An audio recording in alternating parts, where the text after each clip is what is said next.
My grounding philosophy for parents is parent the child you have. And for educators and professionals who work with these kids, teach the child you have.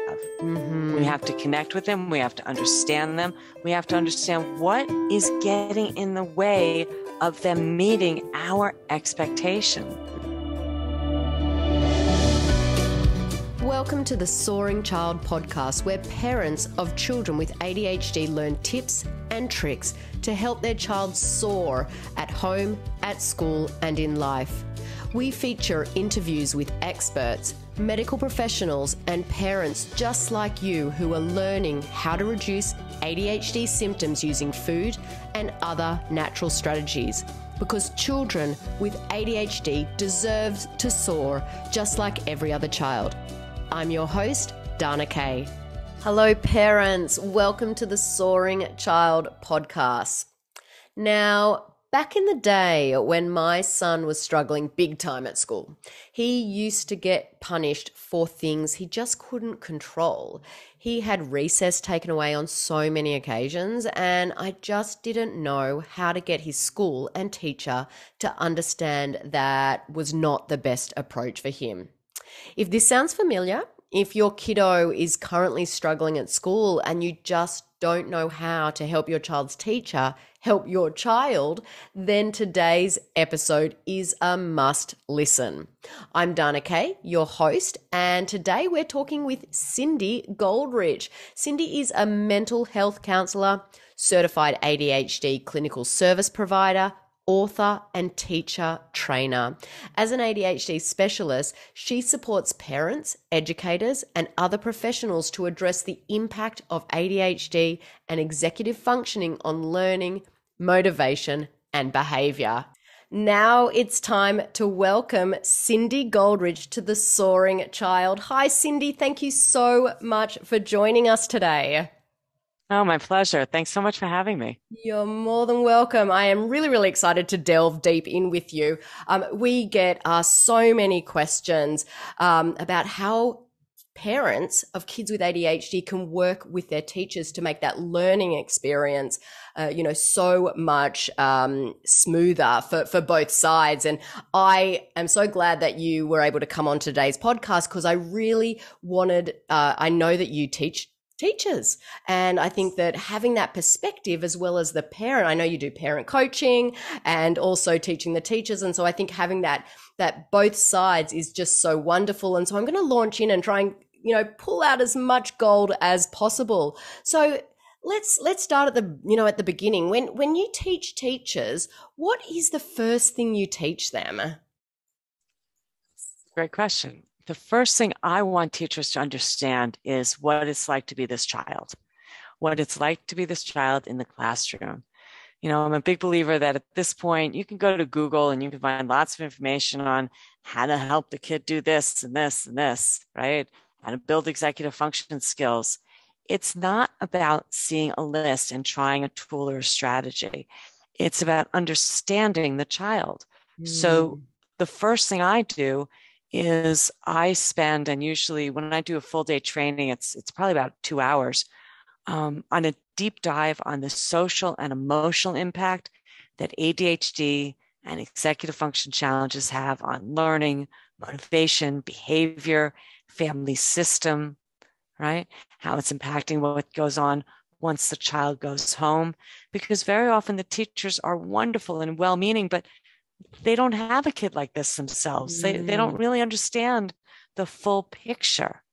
So I want to help them understand this child's entire day.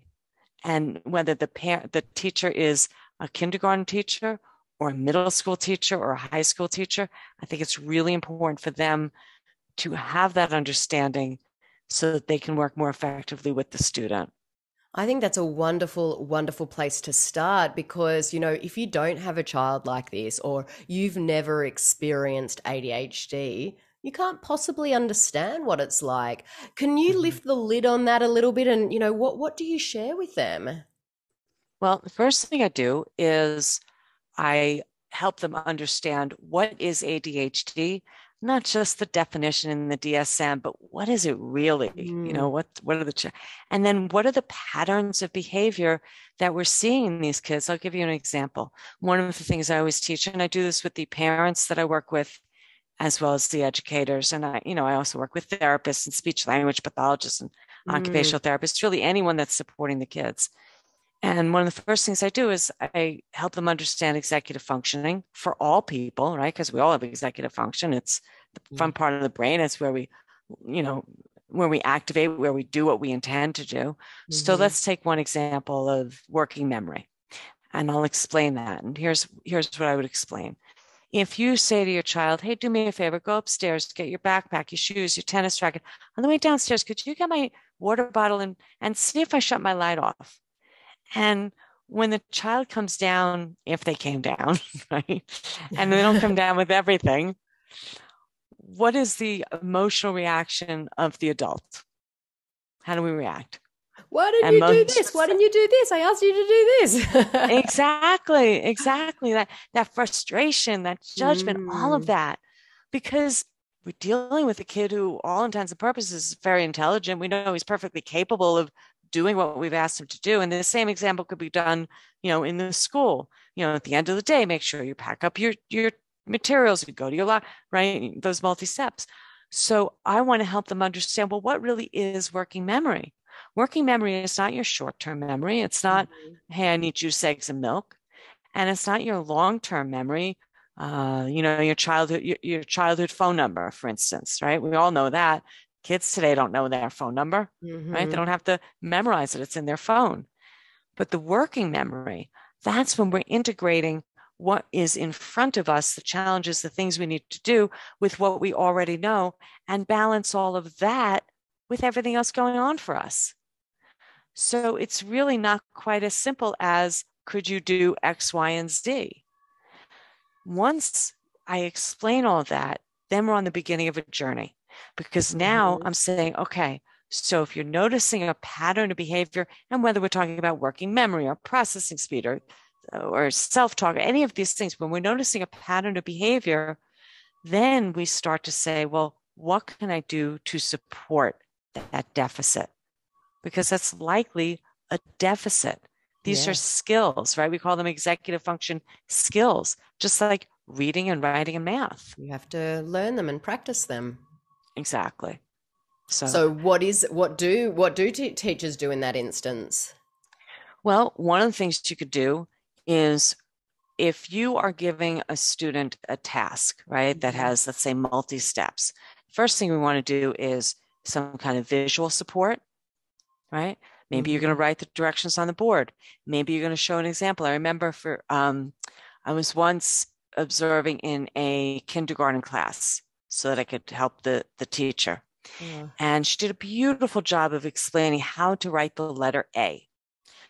On the board, she said, first, you want to write a line above and a line below, and then you're going to start by writing, a little dot at the top and put a line down, and then another line down and a line across. And, she did it a few times on the board.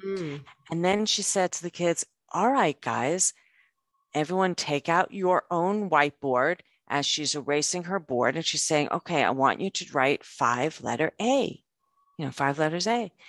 And I walked around the room, and not surprisingly, what I saw were kids they couldn't remember everything. They were making 2 lines, but they weren't necessarily parallel. They didn't know how, because she took away that visual cue. Sure. And their working memory wasn't strong enough to hold on to that. And I'm sure, kindergartner. Yeah, I'm sure it's not just kids with ADHD that couldn't hold on to that. I'm sure exactly. It was kids. Exactly, because these are developmental skills. Yes. When you have ADHD, these things are even more challenging. But the same example, 12th grade teachers could come up with examples too. So you asked, what do we do to remediate the working memory? We can break things down into steps. We can have the child repeat it or the student repeat it back. We can give visual aids. We can have mnemonic devices, all sorts of things. But the first thing we need to do is realize we need to go into strategy mode. We need to go into problem solving mode. How can I support this student? That gets us out of that emotional reaction of frustration. Yes. Right? Yes. Yeah, no, that's wonderful. And you know, even as parents, I think that this is such an amazing topic to sort of embrace that at home. You know, I very much always talk about having those routines as a visual. You know, what have you got to do in the morning? You've got to go you've got to go have breakfast. You've got to pack your bag. You've got to brush your teeth, and it's hard to remember to do that. And so those visual cues are super, super helpful. And so when you talk to the teachers about this stuff, how do they sort of receive it? Are they, a lot of them shocked at, you know, oh, I didn't even think about that? Or, you know, what's the reaction? It's interesting. It's not that they're shocked. It's that they knew it, but they didn't really know it. Yeah. You know, they realize how much they catch themselves in forgetting that obvious step, right? Teachers mean well, parents mean well, right? Yes. It's Yes. not that we're not trying. It's we have our own agenda. Yep. We're in a rush. You know, it's like Definitely. I always say to parents, one of the things I do when people ask me what I do for a living, I say I manage parental anxiety, right? Mm-hmm. I help teachers calm their class down Yes. because it's all about that connection and getting back to those roots. And again, even if the child's in 12th grade, we still need to connect with them so that they can feel safe to learn. And the best way to do that is help them feel that they're understood. Yes. And so you were talking, you know, very much about that executive function. You touched on, you know, that social and the emotional. So can you maybe just expand a little bit on the emotional side? What do you sort of teach teachers around the emotional side of ADHD? Well, there's a few things. First of all, when you've got ADHD, almost by definition, you're going to have issues with emotional self-regulation. You're going to be the person that's going to go 0 to 100 like that. Right? So it's very important that we don't punish the disability. If we know this is part of the challenge, then holding them accountable to something that they can't necessarily just easily manage. That's like saying to a kid, will you just calm down? You know, if you calm down, I'll get you an ice cream. If he could calm down, he would. He's not happy being upset. Yes. Same thing with the student in the classroom. So that whole emotional piece is so important. So what I want to do is help teachers understand how this is impacting them. The other thing that's a huge impact is stress, right? I know we've all been under tremendous, tremendous stress lately. But even without, you know, even 4 or 5 years ago, I was talking about the impact of stress, right? When stress is there, it makes it harder to use any of your executive functions, any of your skills. So And it does exacerbate the issues. You know, I very much talk about, you know, stress is actually a hidden thing that, you know, inflames the body, that, you know, brings out all of these symptoms even more. So definitely, and if a kid is living in that environment in their schooling, it makes it even worse. So yeah, it's very, very hard. so what, you know, how do you sort of guide, and what tips do you give the teachers around that? Well, it depends on the grades that they're teaching in some ways. But the general guidance is still going to be the same. We have to have a safe place for the kids if they are feeling stressed and overwhelmed. So in an elementary school, that might be a place even in the classroom where they have a calm kit, where they have a calm corner, right? For an older student, it may be, you know, a silent communication between the teacher and the student that, hey, I need out. I need a break. I need, you know, so the teacher might say, hey, Charlie, could you do me a favor? Take this note to, you know, Mrs. Smith down the hall. And of course, the note just says, give Charlie 5 minutes and then send him back to the classroom. Or Charlie knows that note means you have permission to go to the bathroom. Something so that student can save face and really take care of their needs. That's one of the things. Yeah, these are some amazing tips, and they are so simple. But I am sure a lot of it's not taught in teaching degrees and also parenting. You get given this child, and just those simple things can make such the difference. So, what about on the social side? How do you explain the social side to the teachers? Well, they start to understand that as I go through, as I said, I do a full, really big deep dive. They start to understand it when they see those challenges, when they see those patterns of behavior. So they start to understand that this is not just a matter of focus. It's not just a matter of paying attention. It's how are they impacted? Why are they showing up the way they are? One of the things I always say is when a kid, lies, right? Very often we focus on how could you lie? Yeah. Lying is wrong. What we do in my practice is we say, okay, let's put that on the side for a moment. I wonder why he lied. What is it that he's covering up? But really, in most cases, what is it that he can't handle right now? And so that's another part of that social piece.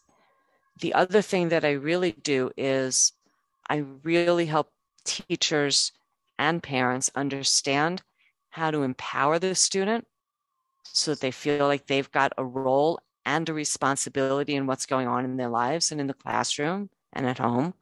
So we talk about how to do that, right? And again, that's another whole full module, but it's a really important thing to think about. It's not just, by and large, these kids, this population of kids, I call them my cactus flower kids. You can't just push them and prod them, right?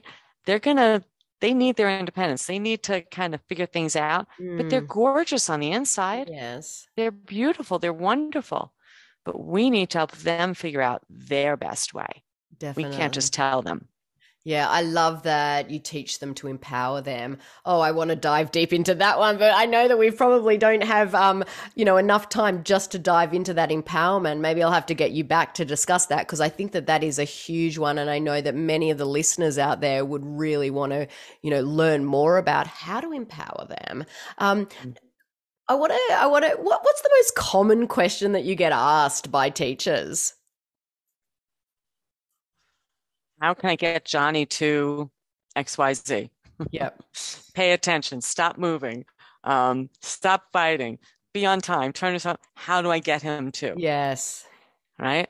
And my answer is going to be different for each scenario, because my grounding philosophy for parents is parent the child you have. And for educators and professionals who work with these kids, teach the child you have. We have to connect with them. We have to understand them. We have to understand what is getting in the way of them meeting our expectation. And really, is it the appropriate expectation? So I get lots of different questions, but there are some basic things that I need to do first. That's why when I work with parents, right, I always say we have to build a home. And the home has all these different pieces. And then once we built these pieces, we can do that. Same thing with the educators. I need to help them understand the foundation, because as I said to you at the beginning, Dana, it's not just about, a list of tools and strategies. It's understanding so that you can dance in the moment and figure out, why wasn't that strategy working this time in this place? What do I need to do to adjust it? No, that totally makes sense. I know that being a teacher, they're pulled from left, right, up, down, round in circles with all the children. And so I can totally understand that a lot of them just don't have the time to simply do that. Do you give any advice around that? Well, I come from a mental health and a coaching perspective. So I don't always look to just give straight advice. I want to help you, because as I said, it's the advice I give in this scenario, it's not always transferable.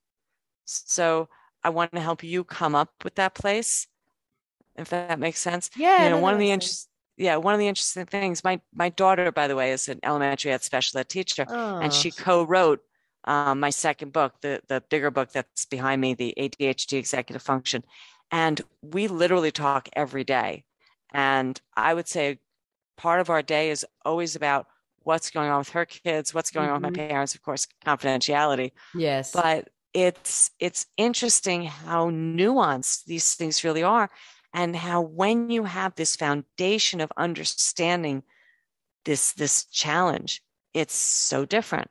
Mm-hmm. And you're just much more capable of working with these kids. Yeah. And I know that's the same as a parent. I remember, when my son was first diagnosed many years ago, I went down to learn how to change to parent, more from that positive parenting standpoint, and change the way that I knew to parent. And at first it was really hard and it was time consuming, and it was just constantly on my mind. But as I just practiced it, it became second nature. And I'm sure it's very similar with the teachers. It is very similar with teachers. And it's funny, it's making me think about with my parent coaching workshop series, at the end of the 7 sessions, I give everyone what I call a black belt certificate. And I say, when you're ready to sign it, you sign it. And at the beginning, they're like, I'll never be able to do that, right? Because I list all the things that, a calm parent and everything is able to do. But after a while, they're like, yeah, I do that. That's how I parent. That's, becomes second nature. It's the same thing with the teachers. Yeah. It's the same thing with the teachers. Once they really understand this, it's so much easier. Yeah, it is. And it's the same philosophy that, in what I do inside my business, in, helping them reduce inflammation in their body through diet and, hidden stresses going on in the body. At first, the parents are like, oh my gosh, how on earth am I going to do that? But then they just wake up one day and all of a sudden it's their new normal. It's just making those slow, small changes, and practice makes perfect. And then all of a sudden they're doing it, aren't they? I'm sure you get asked a lot how to, and I think I know what you're going to say to this, but I'm sure you get asked a lot by teachers, how do you help a child stay in their seat? What's your normal response to that question? Well, 2 things. Bunch of things. First of all, of course, and I think this is probably what you're thinking, maybe they don't need to stay in their seat, right? Maybe it's okay if they stand up. Maybe it's okay if they move around. Maybe it's okay if they have flexible seating options, which are a lot easier to accomplish than teachers would imagine. And it doesn't have to be a lot of money. But having said that, it's about raising the students' awareness about why do they need to move and what kind of movement do they really need. I'll teach you real quickly. Fidgeting, right? Let's say this is my pen and I'm going to fidget and I'm just clicking along, and if I'm by myself, no big deal, right? But if I take this and I say, wow, this is so cool. This will be, I like the ridge here and it's got a clip. Well, now it's not a fidget, it's a tool. I mean, it's a toy. Yeah. This was a tool. This is a toy. This is my secondary focus. This is my primary focus. So what I think teachers need to do is teach everybody, not just these kids, but everybody, how the brain works. And that some people's brain gets more activated when they move. So it's okay if you fidget. But here's the thing. You can't be distracting to other people, and you can't be destructive, right? You can't be breaking things off and waving them around and everything else. So it's not about getting the child to sit still. It's about helping them take care of their needs without being distractive or being destructive. I love that. I think that's a wonderful way to look at it, and I don't think many people actually talk about that, do they? Yeah. In fact, there's an article on my website. If people want to go to that, I'm sure you're giving all the information, but my website is ptscoaching.com. And if you look in the blog and you just put fidget in the search bar, you'll see a few articles that I've written on fidgeting and how to teach it and all of that other stuff. Awesome. And so you were diving a little bit deep when you sort of said that some kids or even adults need to fidget to activate their brain. Can you sort of dive a little bit deeper into that? Why can it be helpful for any kid or even an adult? Well, what we found in the research is that there's an understimulation there's below normal transmission of the neurotransmitters dopamine and norepinephrine in the brain's prefrontal cortex. And that's what we need to pay attention, to be motivated, all of those different things.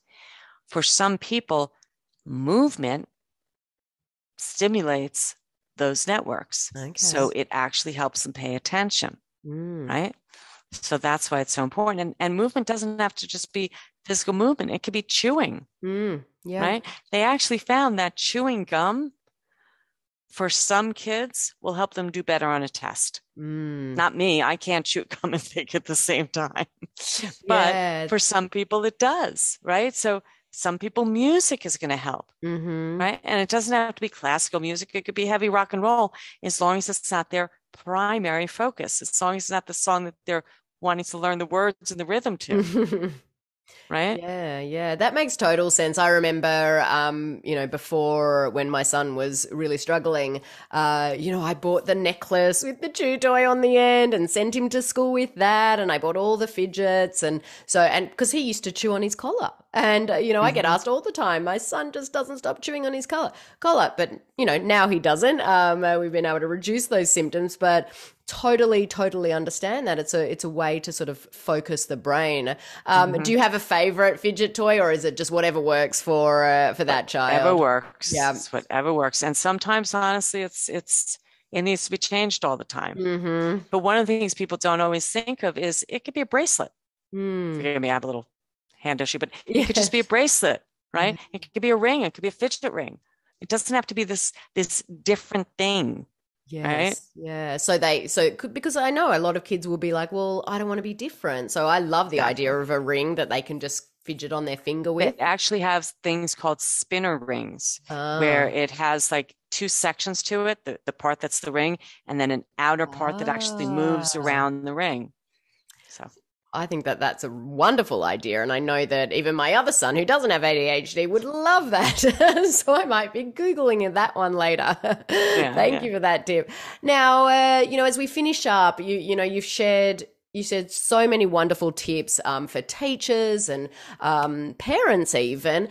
What do you sort of recommend a parent do if they feel that their child's teacher is really not working well with their child? Few things. Number one, keep a log so you can be specific. Remember, the teacher's not the enemy. You're wanting to collaborate with that teacher, right? And help the teacher, show the teacher what you're observing, what you're noticing, and ask the teacher, what do you do in these situations? How can I support my child? And what are you doing in the classroom to support my child? If you're not getting where you need to be, sometimes the teachers just need more education. You mentioned at the beginning, you don't think teachers get enough education. I will tell you, I mentioned my daughter earlier. She's been out of school now about 6 years. No, 7. This is her 7th year teaching. And she went to college to be a teacher. When she was done with her college program and her master's, I had her sit through my full day teacher training. And she said, Ma, we didn't learn this in school. Right? So teachers are not generally getting enough of the education. So one of the things that parents can do is, offer to give their, teachers some of the supports that they're finding. My book, I hate to just mark it, but my second book, the bigger one, is written in such an easy way for teachers to just use. And in there are tons of handouts to use with their students, and they could just print them up, right? So teachers want to help. They really do. They do. They just don't always know how to help. And the last thing I would say is I have coaches that I have trained and who can go into the school, not as an advocate, but as an educator, as an ADHD expert, to help the teacher, brainstorm and understand how to work with this kid differently. Yeah. So no, that's wonderful suggestions there, Cindy. I know that I said that we were coming to an end, but I just had one other thought. I hear a lot, and this is completely diverging from what we were just talking about, but I hear a lot families and their kids getting punished for not being able to sit down in their seat at school, or, blurting something out, and the school actually takes away recess or takes away playtime. What are your thoughts on that? Can be done. You never want to have a consequence that's not teaching a skill. I could do 2 hours on that, but you never want to have a consequence that's not teaching a skill. That's not going to teach them a skill. That's just going to make them frustrated, angry, and shut them down.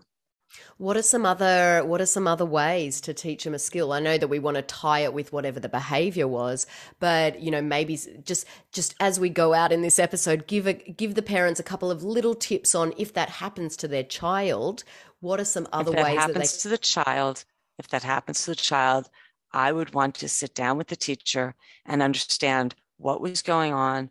What did you try? What is this a pattern of behavior? What are some other alternatives?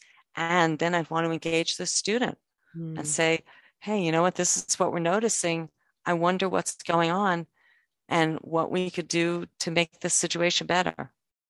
Yeah. Right? No, I agree, and I love that. Cindy, this was so wonderful having you here today. Thank you so much for joining me and sharing your knowledge and wonderful experience with our listeners. Please tell our listeners where they can find you online. Sure. They can find me at PTS Coaching. That stands for Pathways to Success. My email address is Cindy, CINDY, at ptscoaching.com. I do have ongoing parent workshop series that are very, very valuable. And I do go into school districts and do full day and half day trainings. And I also can have professionals can come to me for training, and they can get CEUs at various universities and whatnot. So lots of opportunities there. Fantastic, Cindy. Thank you once again for joining me. Listeners, thank you for tuning in to this week's episode of The Soaring Child. I'm Dana Kay, your ADHD health practitioner. Keep on thriving.